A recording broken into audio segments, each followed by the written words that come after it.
देश में मोदी जी को ये नहीं दिखता कि पढ़ाई को आम किया जाए, फ्री किया जाए।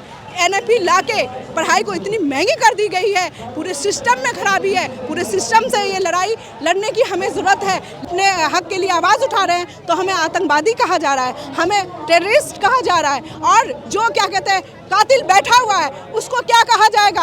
आप हमारे देश के जो है ना लोग, नौजवान युवा ही उनको बताएंगे कि उनको क्या कहा जाएगा। अंग्रेजों ने हमारे पर जुल्म किया, उस अंग्रेज के अंदर भी इतनी इंसानियत थी, वो सुनते थे। आज ये कैसे प्रधानमंत्री हैं हमारे देश के जो ये सुनने के लिए तैयार नहीं है।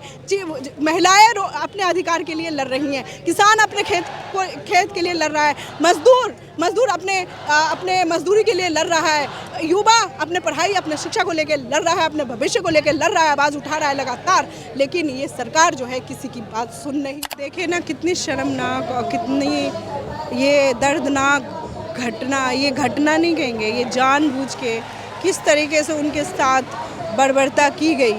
आज सोते हुए इंसान को जिस टाइम मैंने देखा था उस टाइम में यकीन मानिए मेरे आंखों में आंसू था कि क्या कसूर है इनका।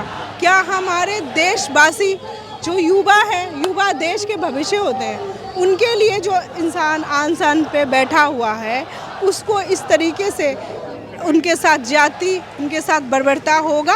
और सफ़ेद चादर सोते हुए इंसान को किस तरीके से, एक तरीके से मुझे तो लगता है वो घसीटना ही था इनका, सोते हुए इंसान को। और पूछने पे जब पब्लिक पूछती है ना तो ये कहते हैं कि हमें उनकी सेहत की फिक्र थी।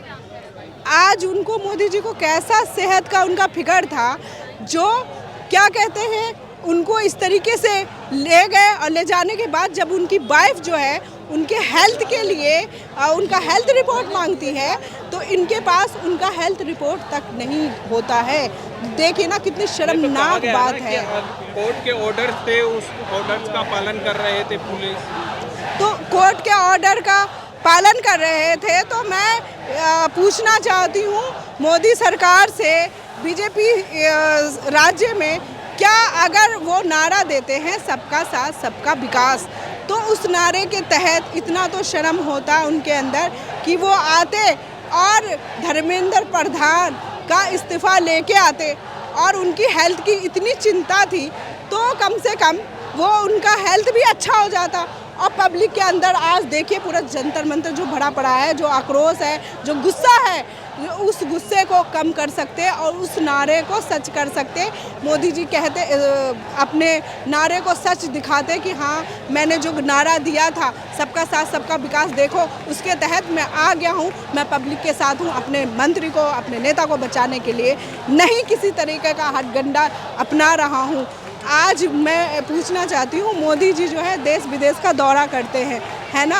आज विदेशों में देखिए शिक्षा को किस कदर फ्री कर रखा है ना। आज उनका विचार क्या होता है कि उस बच्चे जो है पढ़ेंगे ना युवा तो देश को योगदान देंगे। क्या हमारे देश में मोदी जी को ये नहीं दिखता कि पढ़ाई को आम किया जाए, फ्री किया जाए। NFP लाके पढ़ाई को इतनी महंगी कर दी गई है, पूरे सिस्टम में खराबी है, पूरे सिस्टम से ये लड़ाई लड़ने की हमें ज़रूरत है। लेकिन ये जो लड़ाई चल रही है ना ये बहुत मामूली सी है, सिर्फ एक इस्तीफ़ा की लड़ाई है। उस इस्तीफ़ा के लिए, उस इस्तीफ़ा के देने में उनको जो है इतनी तकलीफें हो रही हैं। सुबह सुबह चादर के साथ लपेटना और फिर उनको ले जाना, क्या प्रदर्शनकारियों को डराने का एक तरीका था? हाँ देखिए ना, डर तो है, घबरा तो गए हैं ना, बीजेपी सरकार घबरा गई है, डर गई है। आज देश विदेश में जो है ना इस पॉलिटिक्स को दिखाया जा रहा है। आज जिस तरीके से ये सरकार जो मौजूदा सरकार है हिंदू मुस्लिम की राजनीति करती है, आज यहाँ जंतर मंतर पे आपने देखा होगा कि सिर्फ एक आवाज़ उठ रही है, वो है धर्मेंद्र प्रधान का इस्तीफ़ा।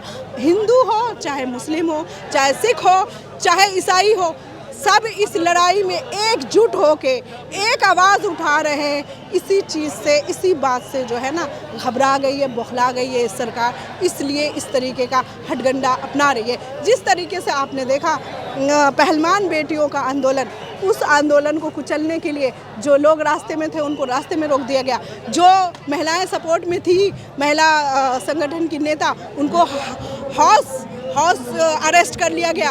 और पहलवान बेटियों को किस तरीके से घसीटा गया, किस तरीके से। सबके बीच में प्रधानमंत्री जी का अभी तक कोई खास वक्तव्य नहीं आया या फिर प्रदर्शन को लेकर कुछ बोल नहीं रहे। क्या लग रहा है 20 तारीख को जो आप लोगों ने मार्च निकाला है, उस मार्च के जरिए कुछ असर पड़ने वाला है? हाँ, देखिए ना, उसी तरफ मैं ध्यान आपका ले जाना चाहती हूँ कि उन्होंने जो हथकंडे अपनाए थे ना उस टाइम में, उसी गलत फहमी में वो बैठे हुए हैं कि जिस तरीके से हमने कुचल दिया था ना, जिस तरीके से हमने डरा दिया था, उसी तरीके से इस आंदोलन को भी कुचल देंगे, डरा देंगे। लेकिन मैं मोदी जी से कहना चाहती हूँ, ये इस बार जो है नहीं हो पाएगा। आप एक जगह से रोकेंगे, दूसरे जगह से खड़े हो जाएंगे। और जिस तरीके से इनकी चुप्पी है ना, हम गांधी जी ने भी अनशन किया था, अंग्रेज थे ना, वो भी सुनते थे, है ना। अन्ना जो हैं वो भी अनशन पे थे, लेकिन फिर भी जो है उस टाइम की जो गवर्नमेंट थी उस टाइम में उन्होंने भी सुना था।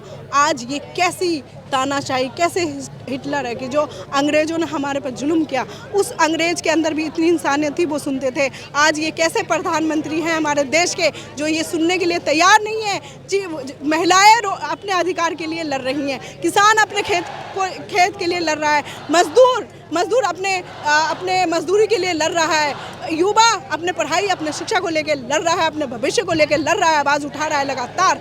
लेकिन ये सरकार जो है किसी की बात सुन नहीं रही है। आप लोगों को दहशतगर्द जैसे शब्दों से भी नवाजा गया और वो कहा गया कि ये देखिए जो प्रदर्शन कर रहे हैं ये प्रदर्शनकारी नहीं है बल्कि ये दहशतगर्द की बी टीम है, शिक्षा मंत्री की तरफ से कहा गया जो धर्मेंद्र प्रधान है। देखिए ना, बी टीम का तो यहाँ हो ही गया, पहले से ऑलरेडी कह दिया है लोगों ने। ए टीम तो वो है, बी टीम हमें कह रहे हैं तो ए टीम वो है। और जो अपने हक अधिकार के लिए लड़ रहा है उनको ये शर्मनाक उनकी बयान है कि बी टीम कहते हैं। ए टीम जो है कातिल है ना, 17 बच्चों की कातिल है, तो उन कातिल को क्या कहिएगा, ए टीम कहिएगा ना। तो उस ए टीम को क्यों नहीं सज़ा मिल रहा है, क्यों नहीं कुछ हो रहा है? आज हमें, जब हम अपने अधिकार, अपने हक के लिए आवाज़ उठा रहे हैं तो हमें आतंकवादी कहा जा रहा है, हमें टेररिस्ट कहा जा रहा है, और जो क्या कहते हैं कातिल बैठा हुआ है उसको क्या कहा जाएगा?